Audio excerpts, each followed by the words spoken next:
इस चैनल को सब्सक्राइब करें, बेल आइकन को दबाएं ताकि सारा वीडियोज आप लोगों को मिले।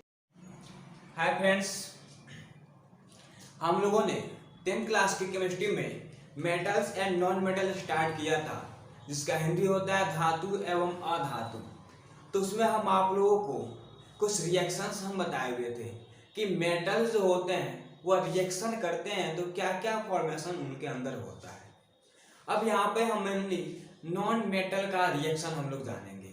तो यहाँ पे हम लोग टॉपिक बनाएंगे होगा, और टॉपिक में हम लिखेंगे chemical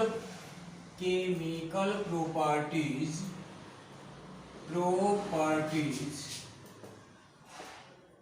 of non metals.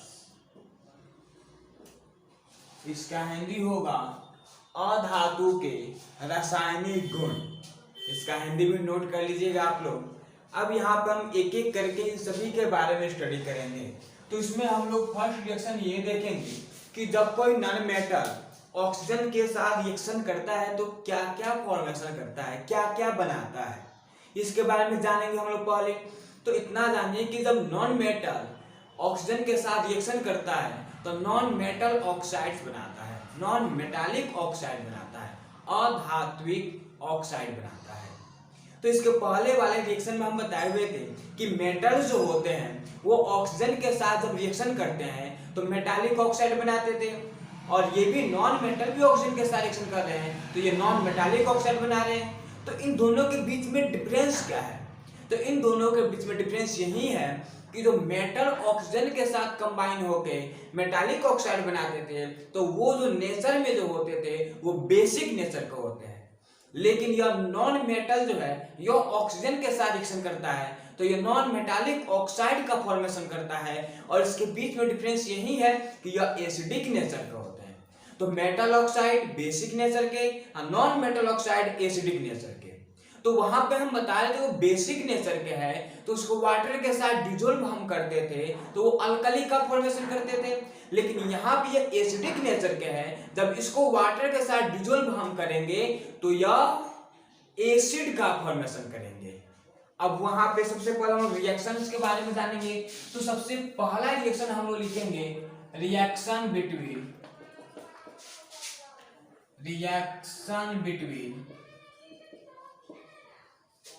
Non metal and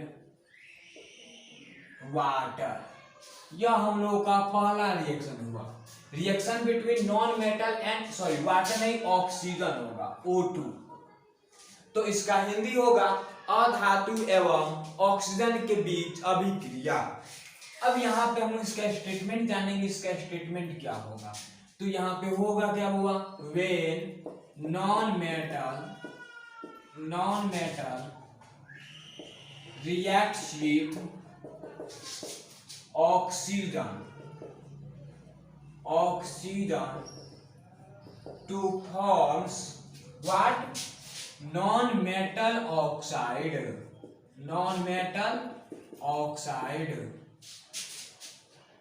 यह नॉन मेटल ऑक्साइड का फॉर्मेशन करता है। इतना समझ में आ गया?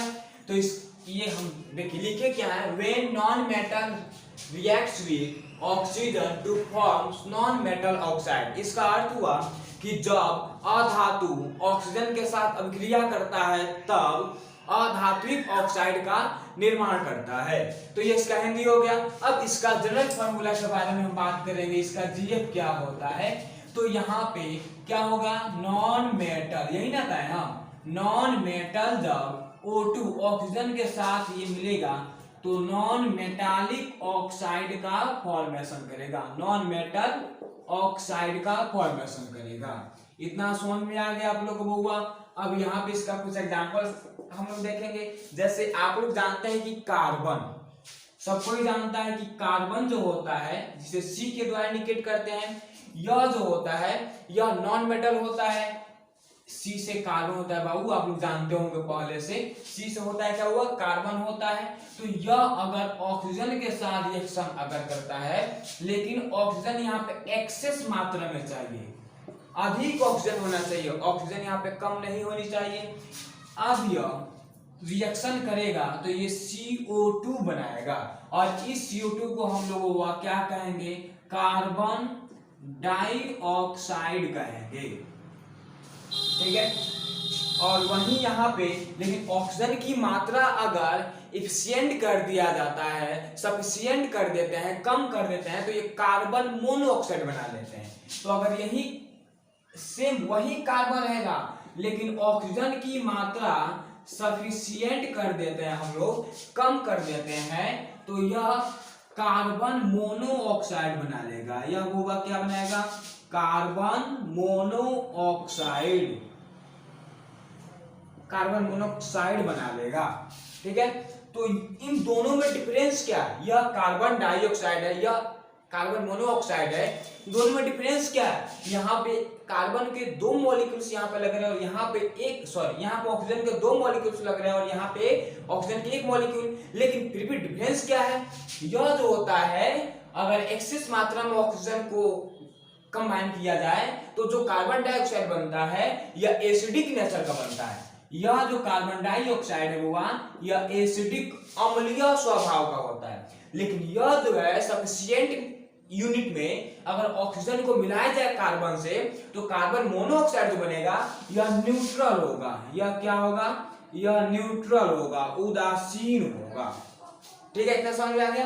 और सही एक और एग्जांपल हम लेते हैं, हाइड्रोजन। H से क्या होता है, हाइड्रोजन होता है, आप लोग जानते हैं हुआ, ये हाइड्रोजन यहाँ पे हो गया। अब इस हाइड्रोजन को ऑक्सीजन के साथ मिलाते हैं, ऑक्सीजन के साथ, तो यहाँ पे ये जो बनेगा यह H2O बन जाएगा, लेकिन यह भी एसिडिक नेचर का नहीं बनेगा, यह भी न्यूट्रल बनता है। यह क्या बनता है, न्यूट्रल, और H2O कहीं ना वाटर कहते हैं। ठीक है, तो ये दो एक्सेप्शन में आ जाता है। इसका मतलब यह जो होता है दोनों एसिडिक नेचर के नहीं होते हैं, नहीं तो जितने भी नॉन मेटल ऑक्साइड होते हैं वो खासकर एसिडिक नेचर में ही पाए जाते हैं। कोई एग्जांपल देखते हैं, H से सल्फर होता है, H से क्या होता है हुआ, सल्फर होता है। अब ये सल्फर महोदय ऑक्सीजन के साथ रिएक्शन जब ये करेंगे तो ये सल्फर डाइऑक्साइड बना लेगा। यह क्या बनाएगा हुआ, सल्फर डाइऑक्साइड बना लेगा।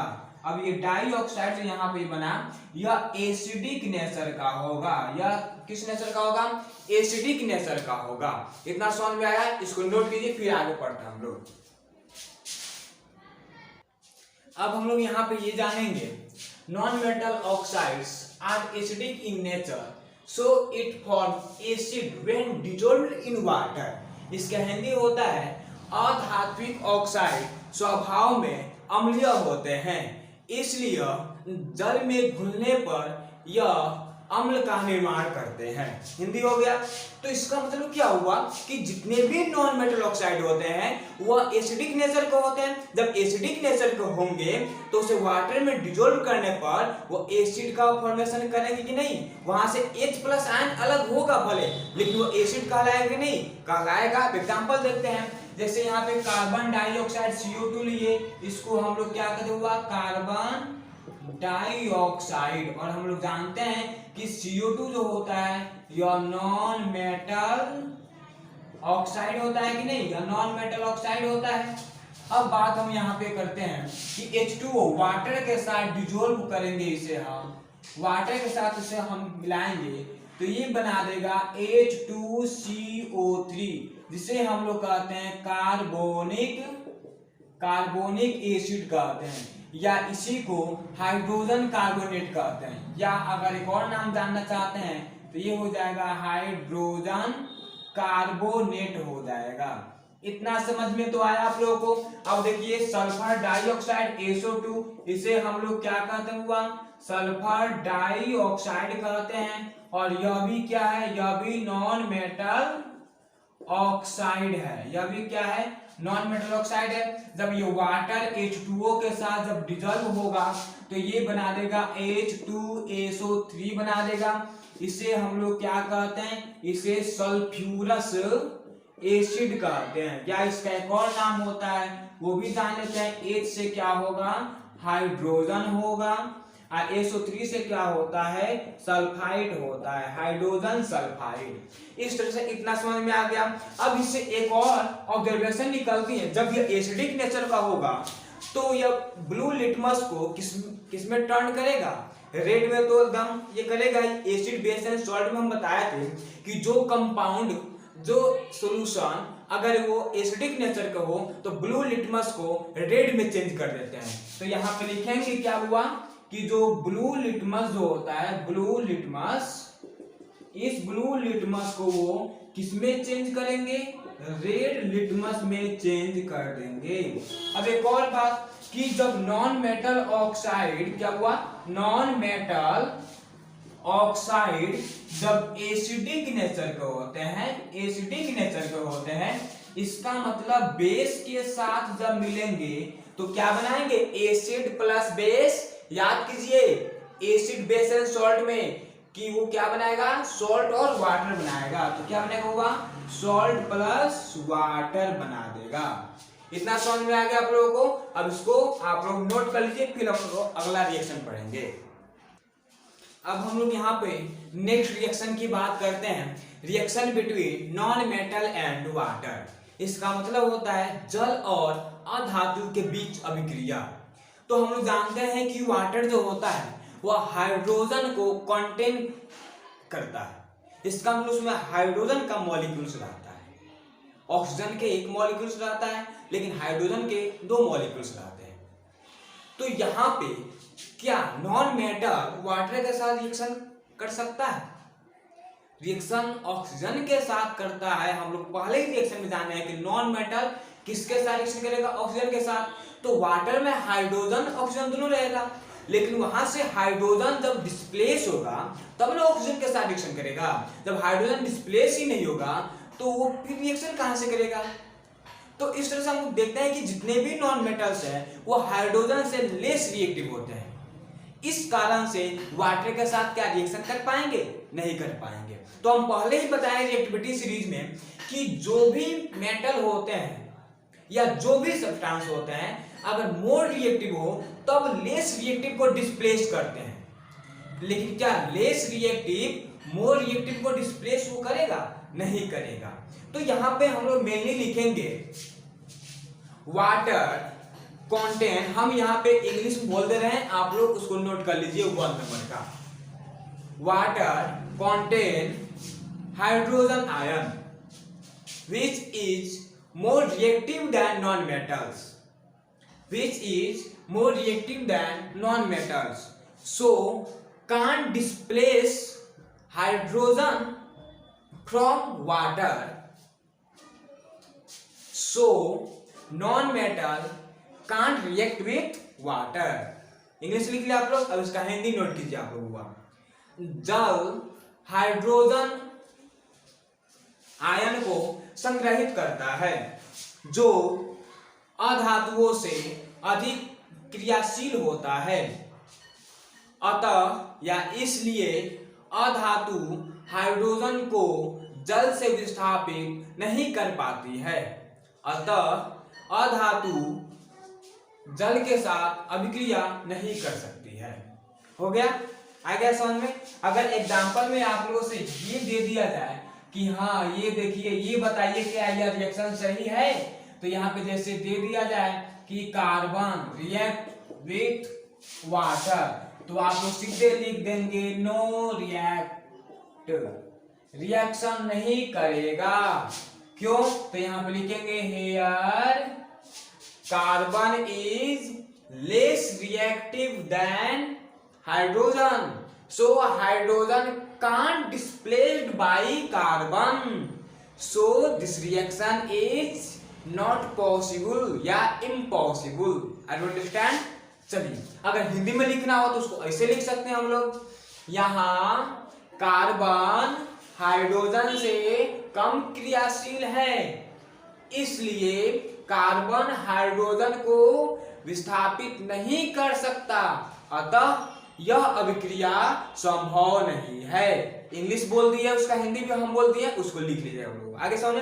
अब यहाँ पे अगला रिएक्शन हम लोग जानेंगे, reaction between non metal and dilute acid. तो फिर वही बात यहाँ पे आ गया, डाइल्यूट एसिड में जानते हैं आप लोग कि हाइड्रोजन आयन रहता है, फिर हाइड्रोजन रहेगा, फिर वही सेम सिचुएशन रहेगा। तो यहाँ पे इसका हिंदी हो जाएगा तनु अम्ल एवं अधातु के बीच अभिक्रिया। इस हेडिंग का हिंदी बोल दिए। अब इसमें साफ साफ दिख रहा है कि तनु अम्ल में हाइड्रोजन आयन रहता है, डाइल्यूट एसिड में हाइड्रोजन आयन रहता है। अब यहाँ पे डाइल्यूट एसिड जो होता है आप लोग जानते हैं, डाइल्यूट एसिड का हिंदी होता है तनु अम्ल। एग्जांपल में बता जैसे H2SO4, HCl, HNO3, H2SO3, H3PO4, H3PO3 etc। ये सभी के सभी क्या है? डाइल्यूट एसिड है। तो हाइड्रोजन है ना पहले, तो हाइड्रोजन है तो कहां से नॉन मेटल डिस्प्लेस करेगा? जब तक हाइड्रोजन को डिस्प्लेस नहीं करेगा तब तक इससे ज्वाइन कैसे होगा, इससे कंबाइन कैसे होगा? तो यहाँ पे हम लोग लिखेंगे बुआ, हम बोल रहे हैं आप लोग ये लिखेंगे पहले, फिर उसके बाद ये लिखेंगे डाइल्यूट एसिड, फिर उसका एग्जांपल लिखेंगे, फिर स्टेटमेंट में लिखेंगे। हम बोल रहे उसको लिखिए, आप लोग उसको नोट कीजिए बुआ। Dilute acid contains H plus ion, which more reactive than non-metals. So hydrogen can't displaced by non-metals. So non-metal can't react with dilute acid. लिख लिए होंगे इंग्लिश आप लोग। अब हिंदी लिखिए आप लोग। तनु अम्ल हाइड्रोजन आयन को संग्रहित करता है जो अधातु से अधिक क्रियाशील होते हैं, इसलिए अधातु हाइड्रोजन को विस्थापित नहीं कर सकता, अतः अधातु तनु अम्ल के साथ अभिक्रिया नहीं करता है।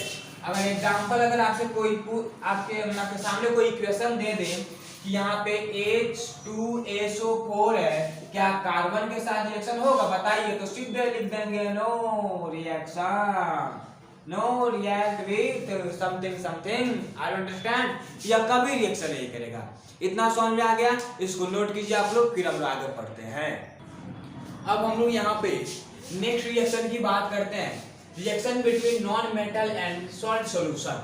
इसका हिंदी हो जाएगा अधातु एवं लवणीय विलयन के बीच अभिक्रिया। अधातु एवं लवणीय विलयन के बीच अभिक्रिया, इसका हिंदी हो जाएगा।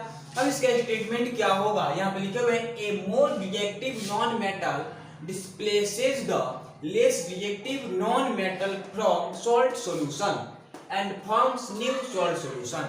इसका मतलब होता है कि जब नॉन मेटल सॉल्ट सॉल्यूशन के साथ रिएक्शन करता है तो सॉल्ट सॉल्यूशन में एक तो मेटल होते हैं और दूसरा जो निगेटिव आयन जो होता है वो नॉन मेटल होता है।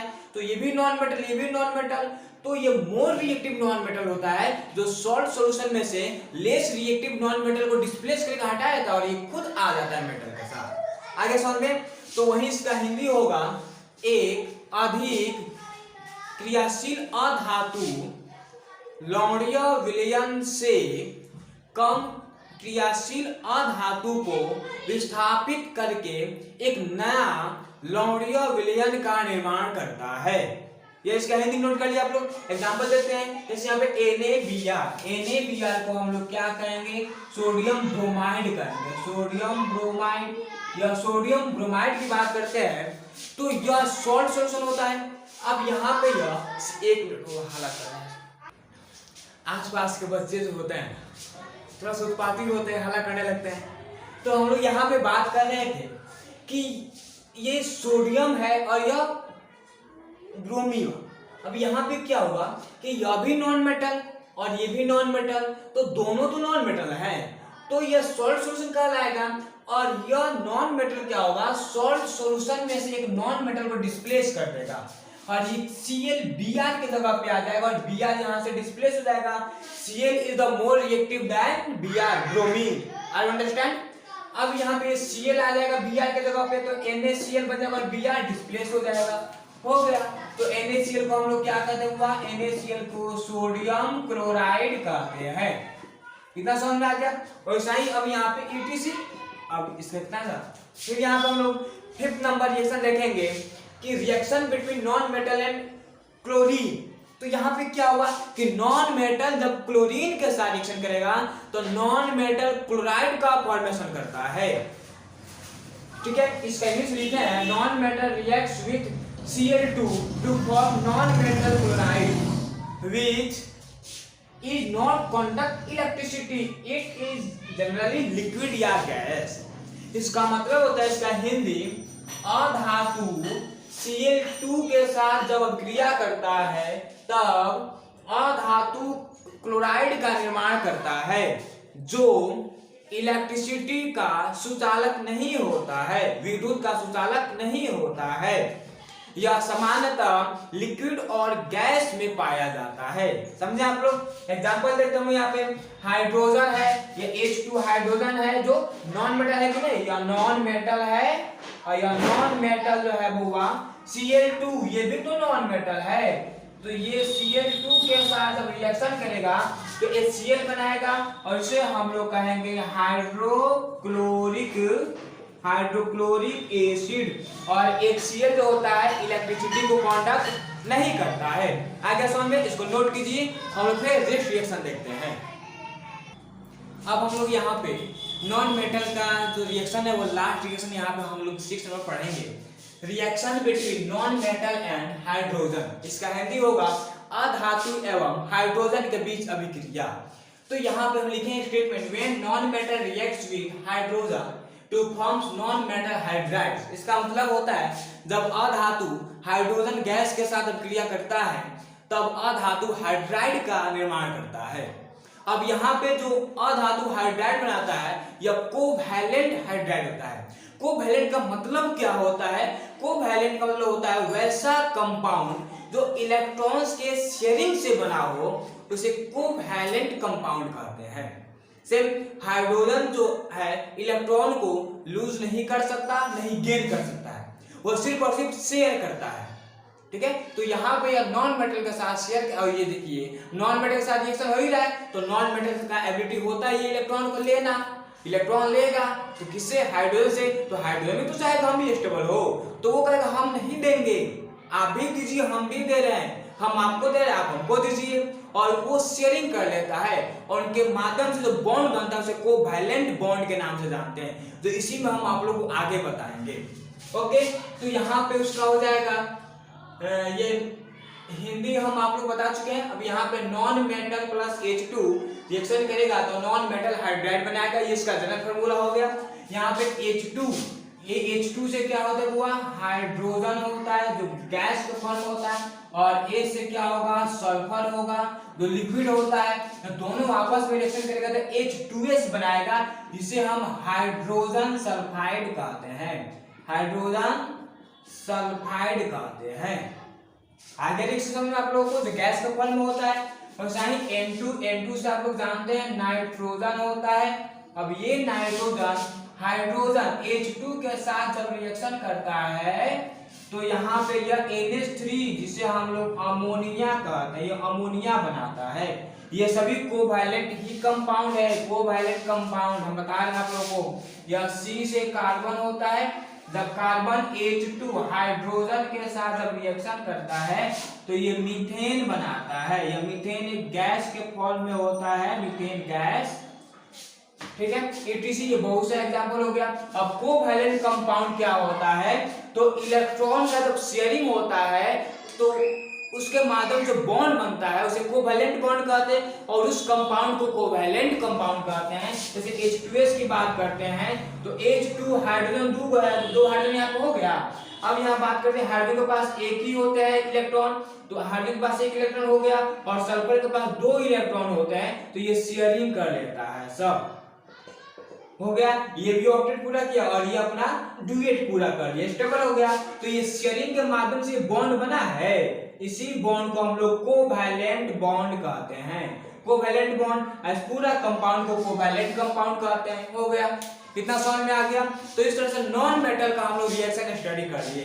Chemical properties of metals and non metals हम लोग समाप्त किए। अब यहाँ पे हम लोग फिजिकल प्रॉपर्टीज के बारे में स्टडी करेंगे, जो मैलिएबल होता है, डक्टाइल होता है, good conductor of heat and electricity होता है, ऐसे ऐसे बहुत सारा है। तो उसके बारे में हम लोग आगे स्टडी करेंगे अगले वीडियो में। इतना कंप्लीट हो गया तो आप इसे फिर के कॉपी में नोट कर लेंगे। और आप लोगों को बहुत बार हम कहें कि आप लोग वीडियोस जब देखते हैं तो उसे लाइक जरूर कीजिए और इस चैनल को सब्सक्राइब भी कीजिए। ओके बाबू, बाय।